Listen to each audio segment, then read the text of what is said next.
தமிழக வெற்றி கழகத்தினுடைய ஆட்சியுடைய முதல் பட்ஜெட் இன்று தாக்கல் செய்யப்பட்டிருக்கிறாங்க.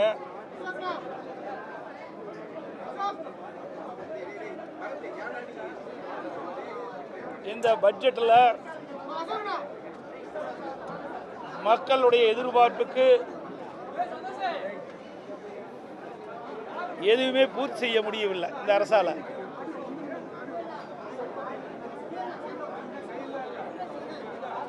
இந்த அரசாங்கம் ஒரு சிறந்த பட்ஜெட்டை அறிவிப்போம் என்று தமிழக வெற்றி கழகத்துடைய முதலமைச்சர் மற்றும் அவருடைய அமைச்சரெல்லாம் தெரிவித்தாங்க. ஆனால் இன்றைக்கு பட்ஜெட்டில் எந்த ஒரு முக்கியமான அறிவிப்பும் இடம்பெறவில்லை என்பதுதான் மிகப்பெரிய ஏமாற்றமாக தோன்றுகிறது.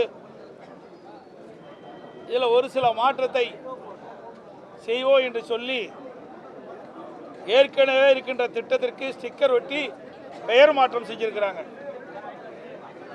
இதுதான் இந்த பட்ஜெட்டில் பார்க்கப்படுகிறது. இன்றைக்கு ஆட்சி பொறுப்பேற்ற பிறகு கிட்டத்தட்ட 85 நாட்கள் ஆகின்றன. சுமார் 85 நாட்கள் ஆகிறது. 85 நாட்களில் இந்த ஆட்சியில் எந்த ஒரு புதிய திட்டத்தையும் இதுவரை கொண்டு வரப்படவில்லை. வெறும் வசனத்தை பேசியே 85 நாட்கள் காலத்தை ஓட்டிவிட்டார்கள். எல்லாவற்றிற்கும் ரீல் விடுறதுதான் இந்த ஆட்சியுடைய சாதனையாக பார்க்கப்படுகிறது. ஆட்சிக்கு வருவதற்கு முன்பு மக்கள் எதிர்பார்க்கின்ற திட்டங்கள் நிறைவேற்றப்படும். இதுவரை எந்த ஒரு ஆட்சி காலத்திலும் கொடுக்க முடியாத திட்டத்திலெல்லாம் மக்களுக்கு வழங்குவேன் என்று வீரவசனம் பேசினார்கள். ஆனால் இந்த நிதிநிலை அறிக்கை இந்த பட்ஜெட்டில் பார்க்கின்ற பொழுது ஒன்றுமே எந்த ஒரு திட்டமுமே முழுமையாக இடம்பெறவில்லை. புதிய திட்டங்கள் எதுவுமே இடம்பெறவில்லை. தேர்தல் நேரத்தில் கொடுக்கப்பட்ட வாக்குறுதிகள் எதுவுமே நிறைவேற்றல. 2026 சட்டமன்ற பொதுத் தேர்தலின் போது தமிழக வெற்றி கழகத்தினுடைய தலைவர் மாண்புமிகு முதலமைச்சர் திரு ஜோசப் விஜய் அவர்கள் ஆட்சிக்கு வந்தவுடனே மகளிர் உரிமை தொகை 1000 ரூபாய் கொடுப்பதை 2500 ரூபாய் வழங்கப்படும் என்றும், ஆண்டுக்கு குடும்பத்திற்கு 6 சிலிண்டர்கள் வழங்கப்படும் என்றும், முதியோர் உதவித்தொகை 3000 ரூபாய் உயர்த்தப்படும் என்றும், படித்த இளைஞர்களுக்கு வேலையில்லா பட்டதாரி இளைஞர்களுக்கு 4000 ரூபாய் உயர்த்தப்படும் என்றும், அதோடு மீனவர்களுக்கு மீன்பிடி தடைக்காலத்தினுடைய நிவாரணத் தொகை 20000 உயர்த்தப்படும். அதற்கு வழங்கப்படுகின்ற டீசல் மாலை 3600 லிட்டராக உயர்த்தப்படும். இப்படி பல அறிவிப்புகளை வெளியிட்டாங்க. அதோட விவசாயிகள் 5 ஏக்கருக்கு குறைவாக வைத்திருக்கின்ற விவசாயிகள் தொடக்க வேளாண் கூட்டுறவு சங்கத்தில் வாங்கிய பயிர்க்கடன் முழுவதும் தள்ளுபடி. சிறு விவசாயிகளுக்கு 5 ஏக்கர் மேல வைத்திருக்கின்ற விவசாயிகள் தொடக்க வேளாண் கூட்டுறவு சங்கத்தில் வாங்கிய பயிர்க்கடன் பாதி அளவு தள்ளுபடி செய்யப்படும் என்று அறிவித்தார்கள். ஆனால் அதற்கு மாறாக 75000 வரை கடன் பெற்ற சிறு குறு விவசாயிகளுக்கு முழு கடன் தள்ளுபடி. அதற்கு மேல் கடன் வாங்கிய அனைத்து விவசாயிகளுக்கும் 35000 தான் கடன் தள்ளுபடி என்று அறிவிக்கப்பட்டிருக்கிறது அரசாங்கம். அதுவும் ஒரு ஏமாற்று வேலை. அது மட்டுமல்ல, அனைத்து குடும்பங்களுக்கும் 25 லட்சம் ரூபாய் மருத்துவ காப்பீடு திட்டம் கொடுப்புன்னு சொன்னாங்க.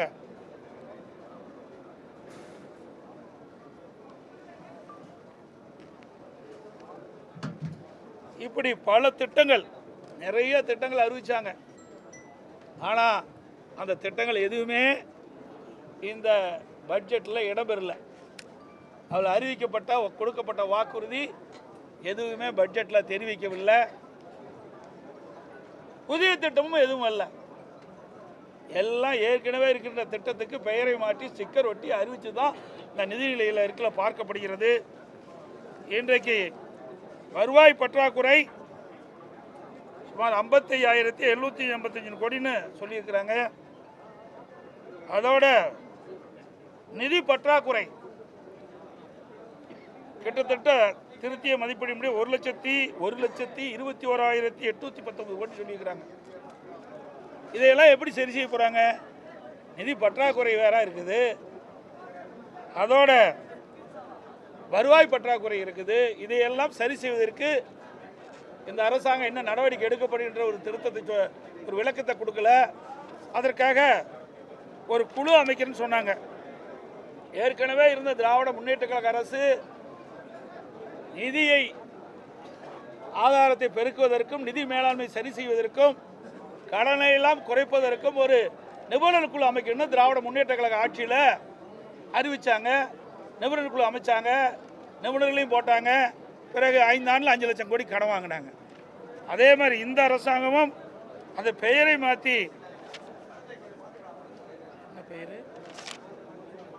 அதுக்கு ஒரு பெயரை வைத்து, நான் அது பேச பேச குறித்தேன், நாளைக்கு முழு விளக்கத்தையும் நான் சொல்கிறேன். அதுக்கு ஒரு பெயர் சூட்டினாங்க, அது உங்களுக்கு நீங்கள் கேட்டிருப்பீங்க. அந்த அதில் 5 பேர் கொண்ட உறுப்பினர் போட்டு அவர்கள் இந்த நிதி நீரையை சரி செய்யும்னு சொல்கிறாங்க. எப்படி சரி செய்ய முடியும்? இன்றைக்கு இருக்கின்ற நிதி பற்றாக்குறை ஒரு பக்கம், அதோட ஒட்டுமொத்த கடன் பற்றாக்குறை இதுவே இருக்குது. இந்த ஒட்டுமொத்த கடன் நீங்கள் பார்த்தீங்களா, திருத்திய மதிப்பீடுபடி 10,98,768 கோடி கடன் இருக்குது இன்றைய சூழ்நிலையில். கடந்த இந்த தமிழக வெற்றி கழக ஆட்சி அமைந்து இந்த குறுகிய காலத்தில் 20,000 கோடி கடன் வாங்கியிருக்கிறாங்க, 17,000 கோடி வருவாய் செலவு செஞ்சுருக்கிறாங்க. அப்படின்னா எப்படி ஏற்கனவே இருக்கிற கடனை திருப்பி செலுத்த முடியும்? எப்படி புதிய திட்டத்திற்கு வருமானம் இல்லாமல் செயல்படுத்த முடியும்? அதுக்குள்ள தக்க விளக்கமே இல்லை. ஆக இந்த அரசாங்கம் எப்பவும் போல திராவிட முன்னேற்ற கழக அரசாங்கத்தில் எப்படி வர்ண ஜோடை செய்து அதை பட்ஜெட் தாக்கல் செஞ்சாங்களே, அதே போல தான் இந்த ஒரு பட்ஜெட் என்று சொல்லி சில அறிவிப்புகளை அப்படியே ஏற்கனவே இருக்கின்ற அறிவிப்புகளை மாற்றி அறிவிச்சிருக்கிறாங்க. அவ்வளவுதான் இந்த பட்ஜெட்டில் பார்க்க முடியும். அவர்கள் 2026 சட்டமன்ற பொதுத் தேர்தலில் தமிழக வெற்றி கழகம் அறிவிக்கப்பட்ட அறிவிப்புகள் நிறைவேற்றல. இந்த 10,98,768 கோடி எப்படி கடன் அடைக்க போறீங்க? அதோட வருவாய் பற்றாக்குறை 55,785 இருக்குது.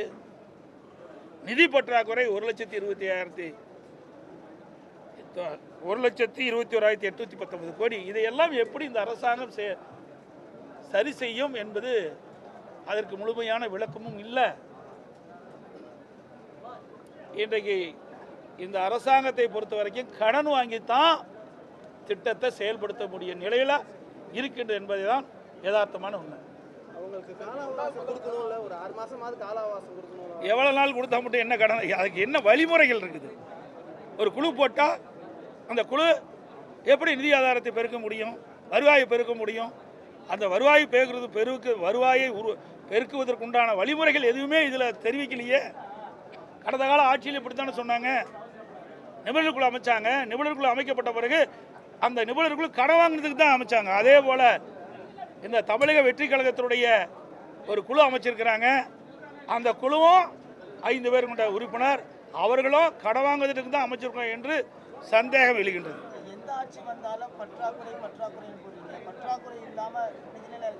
இருக்க வேணும், பற்றாக்குறை இருக்க வேணும். அளவுக்கு மீறி போனால் என்ன செய்ய முடியும்? அளவுக்கு மீறினால் அமிர்தம் விஷமாகும் சொல்றாங்கல்ல, அதுபோல் அளவுக்கு மீறி கடன் பெற்றால் மாநில அரசுடைய நிலைமை என்னாகும்? நாளுக்கு நாள் கடனுடைய அதிகரித்துட்டே போகுது. ஆக இன்னைக்கு ஒரு புதிய திட்டத்தை அறிவிக்கிறேன்னா அதுக்கு தகுந்த வருவாயை பெருக்கி அதுக்கு தேவையான திட்டத்தை நீ கொடுக்கணும். இதே அனைத்து இந்திய அண்ணா திராவிட முன்னேற்ற கழக அரசாங்கம் இருந்தது. ஒரு வருஷம் 1 ரூபாய் வருவாங்க கிடையாது. கொரோனா காலம் 1 ரூபாய் அரசுக்கு வரி வருமானம் இல்லை. அந்த காலகட்டத்தை கூட சிறப்பான ஆட்சி கொடுத்தோம். எந்த திட்டத்தையும் நாங்கள் முடக்கலை. எல்லா திட்டமும் சிறப்பாக செயல்பட்டது. விலைவாசி கட்டுப்பாட்டுக்குள்ள வச்சுருந்தோம். கடனும் அதிகமாக பெறல. ஆக அது ஒரு நிர்வாக திறமைமிக்க அரசாக அனைத்து இந்திய அண்ணா திராவிட முன்னேற்ற கழகம் செயல்பட்டது. அப்படி கடந்த கால அரசும் இல்லை, இப்போ இருக்கின்ற அரசும் இல்லை என்பதுதான் யதார்த்தமான உண்மை.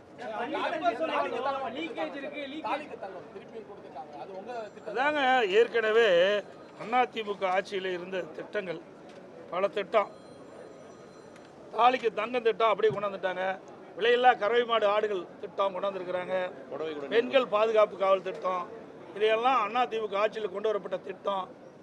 இதையெல்லாம் ஏற்கனவே தொடர்ந்த திட்டத்தை தான் அதுக்கு ஒரு பெயரை சொல்லி அந்த திட்டத்தை ஸ்டிக்கர் ஒட்டி அறிவிச்சிருக்காங்க. சார் இன்னும் பல திட்டங்க, நடந்தாய்வாளி காவிரி திட்டம் ஏன் நிதி ஒதுக்கீடுல எவ்வளவு போராடணும்.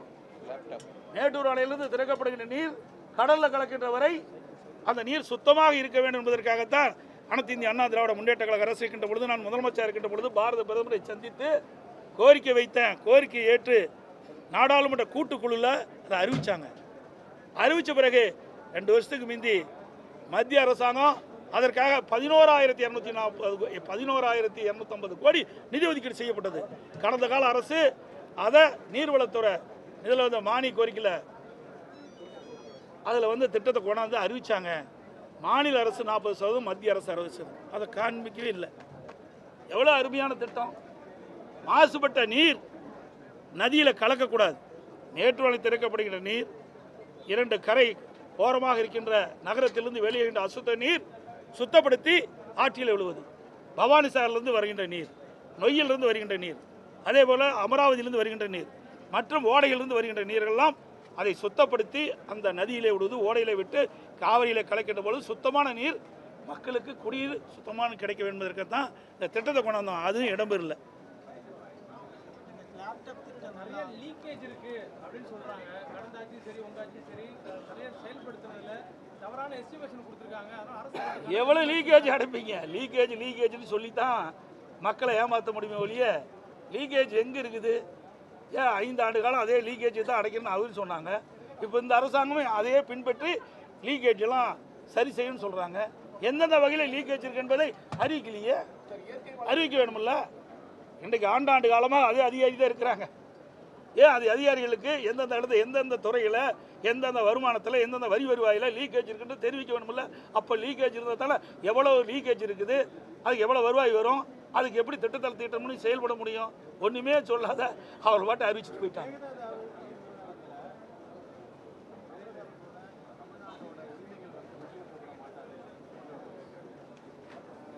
விட்டு கொடுக்க மாட்டாது என்று சொல்கிறாரு. கையில் சொல்லி என்ன பண்ணுறது? அனைத்து இந்திய அண்ணா திராவிட முன்னேற்ற கழக அரசு இருக்கின்ற பொழுது இதற்காக எவ்வளோ நடவடிக்கை எடுத்தோம் நல்லா நினைச்சு பாருங்க. அம்மா இன்றைக்கு காவிரி நதிநீரை பிரித்ததற்கு 4 நாட்கள் உண்ணாவிரதம் இருந்தாங்க. இன்றைக்கு உச்சநீதிமன்றம் அளித்த தீர்ப்பை நடைமுறைப்படுத்த வேண்டும் என்று சொல்லி அனைத்து இந்திய அண்ணா திராவிட முன்னேற்ற கழக அரசு இருக்கின்ற பொழுது, அம்மா அரசு இருக்கின்ற பொழுது இன்றைக்கு உச்சநீதிமன்ற தீர்ப்பை நடைமுறைப்படுத்த காலதாமம் செஞ்சது மத்திய அரசு. அப்போ நாங்கள் மத்திய அரசு பாரதிய ஜனதா அரசோட கூட்டணி இருந்தோம். அந்த காலகட்டத்தில் கூட கூட்டணியெல்லாம் பார்க்கல. மக்களுடைய நலன் சார்ந்த பிரச்சனை, தமிழ்நாட்டு விவசாயியுடைய நலன் சார்ந்தது, தமிழ் மக்களுடைய நலன் சார்ந்த பிரச்சனை என்ற காரணத்திற்காக 22 நாட்கள் உச்சநீதிமன்ற தீர்ப்பை நடைமுறைப்படுத்த வேண்டும் என்று நாடாளுமன்றத்தையே முடக்கணுங்க. அப்படி வரலாற்றை நாங்கள் படித்தோம். அப்படி கஷ்டப்பட்டு வாங்கின தீர்ப்பை கூட இவர்களால் இன்றைக்கு காப்பாற்ற முடியுமா என்ற ஒரு கேள்விக்குறி எழுந்திருக்குது. கடந்த ஆட்சியில் அதிமுக